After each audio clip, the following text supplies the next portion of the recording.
NDA के प्रत्याशी के तौर पर दुलाल चंद्र गोस्वामी को घोषित कर दिया गया है। इसकी आधिकारिक घोषणा आज हो गई है। वहीं दूसरी ओर कटिहार से भाजपा के टिकट के प्रबल दावेदार अशोक अग्रवाल जी ने पिछले कुछ दिनों पहले अपने कार्यकर्ता सम्मेलन के जरिए शक्ति प्रदर्शन किया था। अब पूछते हैं अशोक अग्रवाल जी से सीधे कि आखिर अब उनका क्या इरादा है। तो हमारे साथ अशोक अग्रवाल जी हैं, सीधे उन्हीं से बात करते हैं। अशोक अग्रवाल जी, आपका टाइम्स न्यूज़ में बहुत बहुत स्वागत है। ये बताइए कि अब तो एनडीए के प्रत्याशी घोषित हो गए, अब आपका क्या है आगे का प्लान?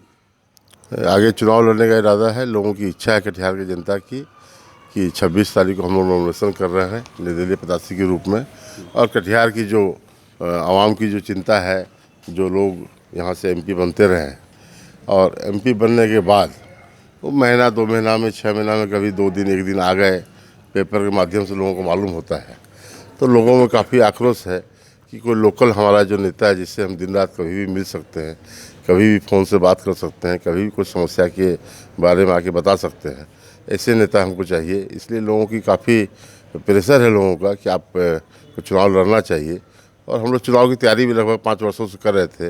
जब हमारे आदरणीय नेता निखिल कुमार चौधरी जी पिछले 2014 के चुनाव में हार गए थे, तब से लगातार मैं क्षेत्र में काम कर रहा था और लोगों की जो समस्याएं थी, जो जन भावनाओं की, जो जन की इच्छा थी, जो लोगों का काम था, चाहे वो ब्लॉक लेवल से हो या डीएम लेवल से हो, थाना लेवल पर हो, किसी भी तरह का काम, कोई योजनाओं का लाभ दिलाना हो जो नहीं मिल पा रहा था लोगों को, उस लगातार हम लोग सक्रियता से और कारगर तरीके से लोगों की सेवा करते रहे हैं और आज भी लोगों की सेवा कर रहे हैं और आगे भी लोगों की सेवा करते रहेंगे। कहीं आपके इस तेवर को बागी तेवर कहा जाता है? आप चूँकि भाजपा के लोग हैं और निर्दलीय चुनाव लड़ रहे हैं, तो कहीं ना कहीं उसका नुकसान एनडीए को होगा। नहीं, ये तो देखिए, ये तो एनडीए को हमारे जो शीर्ष नेता हैं उनको सोचना चाहिए था कि ज़मीनी हकीकत क्या है। तो ज़मीनी हकीकत आज भी आप लोगों के माध्यम से भी आप लोगों को भी पता होगा कि कटिहार के लोगों की क्या इच्छा थी। तो वो इच्छा का सम्मान नहीं किया गया कहीं न कहीं। इसीलिए लोगों की अपेक्षाओं पर खड़ा उतरने के लिए लोगों ने मुझे कहा कि आपको लड़ना चाहिए। और कटिहार की जनता का आशीर्वाद, तो जनता के वोट से ही नेता बनते हैं लोग, और नहीं तो हम लोग में क्या, और जनता और हम लोग में क्या अंतर है। कब नॉमिनेशन दायर करेंगे आप? 26 तारीख को। 26 को।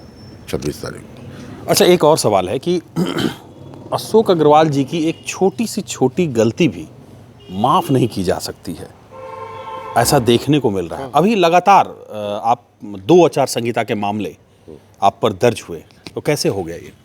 नहीं, तो मुझे मालूम भी नहीं है, क्योंकि होली मिलन समारोह चूँकि होली का पर्व था, लोगों की इच्छा थी होली मिलन समारोह, चूँकि हम लोकल बॉडी से एमएलसी हैं लगातार 10 साल से, तो लोगों की इच्छा थी कि आप होली मिलन समारोह रखा जाए, हम लोग गेट टुगेदर मिलना जुलना हर साल हम लोग करते हैं प्रोग्राम। लोग आते हैं गांव देहात से, हमारे 83 पंचायती राज के लोग हैं, शहर के गणमान्य व्यक्ति हैं, एक दूसरे को गुलाल अभी लगा के हम लोग एक दूसरे का सम्मान करते हैं।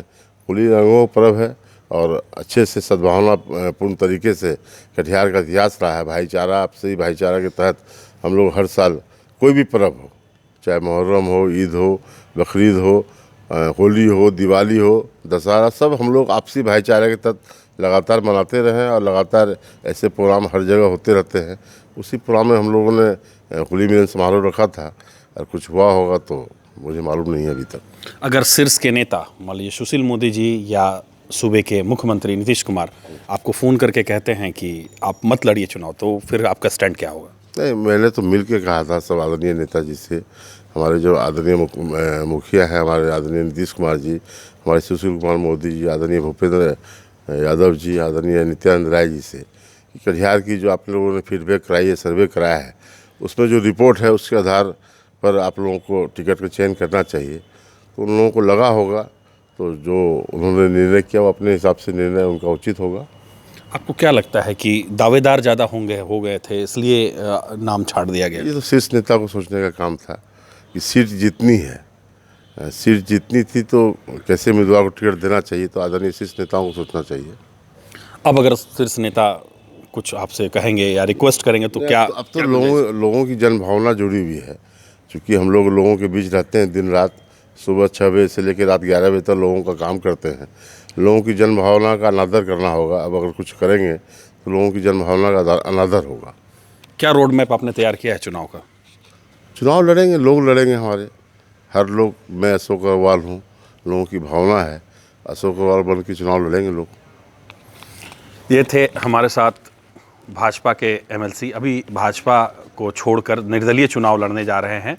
26 तारीख को नॉमिनेशन करेंगे। साफ संदेश है इनका, शीर्ष के कोई नेता या सूबे के मुखिया भी अगर फ़ोन करके मनाएंगे तो नहीं मानेंगे, चुनाव लड़ेंगे। अपने सहयोगी इमरान और रतन के साथ विकास कुमार ओझा, टाइम्स न्यूज़, कटिहार।